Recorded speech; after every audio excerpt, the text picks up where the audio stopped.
Hi, I'm Anthony Crolla, and you're watching Max Boxing. Okay, something I was discussing with you off camera before. You know, obviously you seem to have a pretty good rapport with most fighters that you interview. Obviously, you know, you're a human being, so there'll be people that you warm to more than others, and people that you sort of establish a friendship more than others. What's your approach to remaining impartial in the whole boxing media game?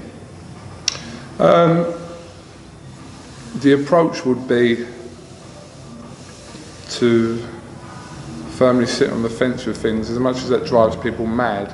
Yeah. And I can understand why it's like you should be able to voice your opinion and say what you want to say, but it's not always about that, especially on social media, where your opinion sometimes is taken the wrong way as you favour that fighter, which isn't the case sometimes. But again, on social media, it's different. You know, if I back Crolla to beat Murray or Murray to beat Crolla, and suddenly, subconsciously within people's mindset, you're a part of their team. Yeah. So for example, if I say Crolla's going to beat Murray, stop Murray or whatever, and you've got like 3 months of build up to the fight, then I'll be known on social media terms as a Crolla man. Yeah. And which is fine to an extent, but I don't really think my opinion is relevant in what we do. If people want to talk to me, and which I do, I'm out and always say what I think with things. There's no reason to, if people are having conversations with, but just on this whole social media thing, I know how things can get twisted and etc. etc. So firmly sitting on the fence, and also giving everyone the time of day. You know, whether they're about to turn pro, whether they haven't turned pro, whether they've lost the fight, world champion, Southern Area champion, English champion, whatever. Yeah. There's no one who's like, you know, we can't interview him or whatever, or we shouldn't interview him, or you know. So yeah, they're the ways sort of we do it on all levels, and to be somewhat fence sitters. Yeah. Yeah. It works for us. So. Yeah, I saw on Twitter, I think someone had mocked up an illustration of you sitting on the fence. I think you used it as your avatar for a while. So obviously you kind of play upon the fact as well that you remain diplomatic and neutral. Openly say it, and I'm not bothered about that in the slightest, because, like I said, it's different having conversations with people. I talk to people, you know, they say in the street, you know, who's going to win out of this fight and who's going to win out of that fight. Yeah. You know, and if I'm have an opinion on that, and I'm going to say it. But saying that, after fights, sometimes if decisions are close and that, I don't think you can really be hammered for saying what you think, as in regards to a close decision fight, because that's not your opinion, that's what you think happened. Yeah. There is a difference between the two. So if there's a fight between two fighters and I thought that the fighter that lost should have won, then I'm not really in any position where, unless the fighter says to me, what do you think? I don't really have to answer them questions. Yeah. And it is a bit awkward if you think about it. Say if there was a close fight and the fighter who's won knows it was a close fight, he's got the nod. Yeah. And if he was to turn around to you and say, what do you think? Yeah. And I turn around and say, well, I think you lost the fight. Yeah. Or you can say it more diplomatically, you can sugarcoat it as much as you want. Yeah. Well, I thought the other fella nicked it. It's all amounts to the same thing, but it's not really, like I said, that's why I think my opinion in what we do is quite irrelevant. It's not, it's just, you know, we do our stuff for the opinions of the people we're interviewing rather than us ourselves. And has there ever been an occasion where you've expressed an opinion either pre or post fight that's, shall we say, landed you in hot water with a fighter, or shall we say put you out of favour with them? Not really, no. There's been a couple of instances. which I don't really need to go into, but there has been a couple of instances where what the examples I've just used, as in regards to fighters losing close decisions, we were actually talking about earlier on, so where they haven't really appreciated my opinion, so that's different though. You can, if you see something, you have a right to call it how it is if you're asked. Yeah. And it's quickly forgotten, obviously, no grudges have been held as a result not of that I know of. Listen, I don't know what people go on and say and what they think. You know, from what I see and what I hear, face value, not to my knowledge, no. But, you know, I don't know. Well, it certainly doesn't appear that way. I was sort of near someone that you were talking, you mentioned before, and everyone seems happy. Cool. It was nothing. It was quickly forgotten about that as soon as I left the dressing room. So what was I going to say? I mean, is it because I've seen you around just for the past couple of days. I mean, seen you around the fighters and what have you. You have a good jovial rapport with them, and you probably build more of a friendship with certain fighters than other ones. Do you? I've heard reporters in the past in other sports say that they basically detach themselves from work and leisure, so they wouldn't even contemplate befriending a fighter almost. But it does seem different with you, because you seem to have this great relationship with fighters. Obviously it helps you secure their trust and you get better interviews. But I suppose what I'm driving at here is, do you feel like you've built genuine friendships within boxing? Yes and no, I suppose. Yes, as in, I have met a lot of boxers through what we do, and again, I feel like I've got good relationships with them, but my life, as in regards to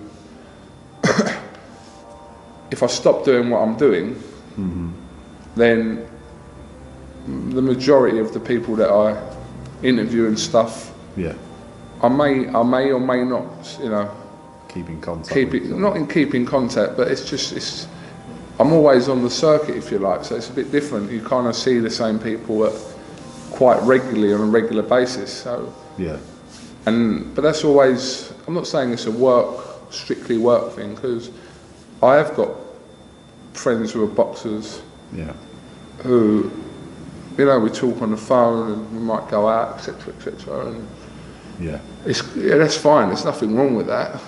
And I know sometimes we've done stuff with certain fighters, and potential opponents of theirs have probably thought, kind of like what I told you about being his man or a so-and-so person.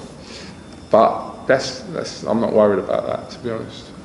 And are you happy to kind of talk about names of people that you have become more friendly with within boxing? As the people that you would ring outside of a boxing event and say, let's go for a beer or meet up for a meal or something like that. I mean, who are the people that you've become closest with within boxing? Presumably Eddie. I mean, you can talk about Eddie because Eddie's not to be honest, a lot of people under this. To be honest, I don't spend any time with Eddie outside of what we do. It may look like we do, but it's sort of, Eddie's the sort of person that when he's not working or whatever, he's kind of like family man at home, switches off. Don't get me wrong, still speak to him, etc., etc., and blah blah. But Eddie's not really someone I socialise with outside of working show-based environments. So, look, we went out last night, but we're in Manchester for his show. So, but there's not a reason for that. It's just, I've got a life.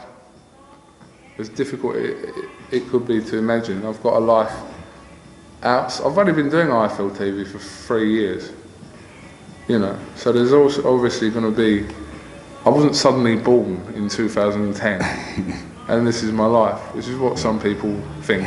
Yeah. But it's just where it takes up so many days of the week that you're sort of constantly surrounded around the same people, which is good. There's nothing wrong with that. But like I said, this has only been going on for 3.5 years. Yeah. So, you know, we're away from IFL TV or whatever to do with this. My life still goes on regardless of what I'm doing. So yeah.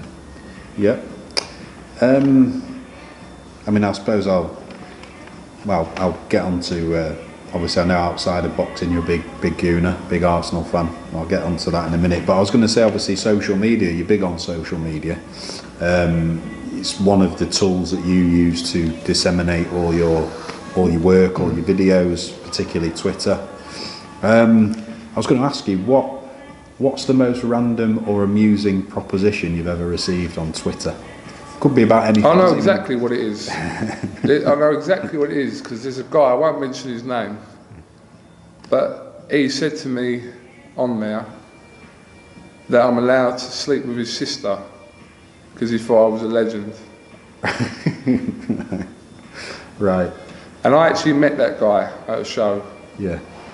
He was alright. But did you meet the sister? No. No. I think I had a girlfriend at the time when he said that. Right. I think his exact tweet to me was, "That Kugan Cassius can do no wrong in my eyes." I would let him sleep with my sister. I'm like, okay. It sort of reminds me that of a famous United chant about Owen Hargreaves when he was at Old Trafford.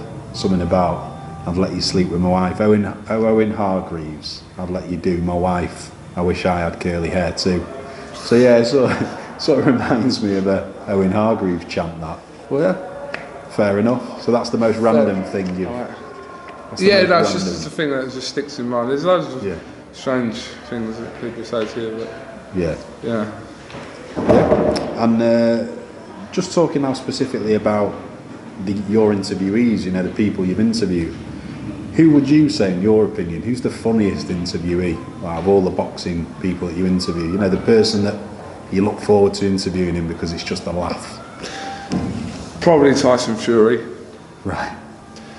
Tyson Fury's, because it's not that regular and we never know how the interview's going to pan out. Yeah. We never know what we're going to be talking about. I never know what he's going to say. Yeah. I sometimes don't know what I'm going to say.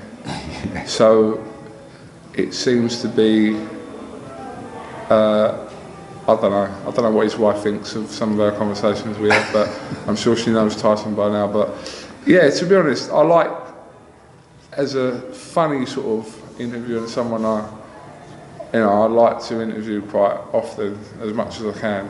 Yeah. Tyson's just one of them people who's a great talker. Yeah. And he's very comical. And again, you've got to take some of what Tyson says with a pinch of salt, because he talks about, I'm not talking about boxing related things, I'm talking about other stuff that he sometimes brings up in videos. Just take that with a pinch of salt and not too seriously, but Yeah. you know. Yeah. And then conversely, who would be the most difficult interview, in your opinion? You know, maybe this is something that's changed over time as people Yeah, it have has got done. comfortable with It was more. I mean, there's a lot of people that are difficult to interview by their own admission as well, just because they're not really a fan of doing interviews or they haven't done enough of them Yeah. to become comfortable. There's a few. Don't really want to name any names, but there's a few people out there that, I mean, people can probably detect from the videos who's quite difficult sometimes to interview. Actually, funnily enough, like Terence Crawford, when we interviewed Terence, Yeah. it was hard work. Yeah. And I mean, it's not a patch on saying anything about Terence or even his personality, because off camera he was quite funny, but he was just one of them short, simple, straight to the point, very straight to the point, and very short guys. Yeah. And it's hard because Do you end up feeling like you're doing most of the talking? You're trying to, you're filling in the gaps, aren't you? You're filling in the gaps. So if you plan to ask Terence Crawford 7 questions and you end up asking 14, Yeah. there's a problem there somewhere. But that's not. I'm not saying everyone's got to be like a Tyson Fury or an Eddie or a whoever. Yeah.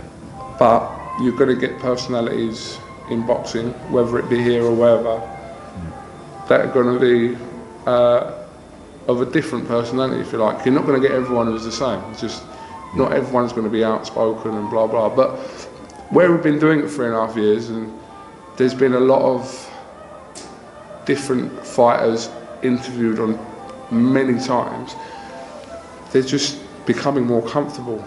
Yeah. I'll give you an example. Like Lee Selby was a nightmare to interview at the start when we did. You know, didn't really know Lee Selby, and he was quite short and whatever, never rude. Yeah. Always did the interviews, brilliant. Yeah. But just weren't really getting a lot out of Lee Selby. But comparing him to now, in the last year or so, and it's just completely different. Where he wants to talk more. Yeah. Rocky Fielding was another example, actually. I was first interviewing Rocky. It wasn't difficult, but he was kind of like the shy boy. Yeah. Very quiet, didn't say too much. Now, he literally in interviews now won't shut up. And I've said it to him before. I said, like, just comparing you to your last interview, like the original interviews to do with us from before to now. He's just like, he won't literally be quiet. Like, my interviews with Rocky used to be like 3-4 minutes. Now every interview's at least like 10, 11, 12 minutes. Yeah. Probably talking about the same stuff. So, yeah, I like interviewing Rocky. You know, and it's good to see, like I said, comparing from back then to now. The kind of evolution and how people have become more comfortable Yeah, with you. that's what it is sometimes. Yeah. Talking to people you relatively know to a certain extent. Yeah. And, you know. Yeah, over time, yeah. Yeah. I was going to say, I mean, a few of the interviewees that stand out for me, obviously, whenever you interview Johnny Nelson, that's always very entertaining. I forgot about Johnny Nelson, actually. I've just done 2 interviews with Johnny Nelson today. How can I forget? Yeah. They're always invariably entertaining, aren't they? Do you know what it is with Johnny? It's like, this is what Johnny gets a lot of on his interviews with Viafield TV. It's like, people go, oh, it ain't nothing like that on ringside. Well, obviously not.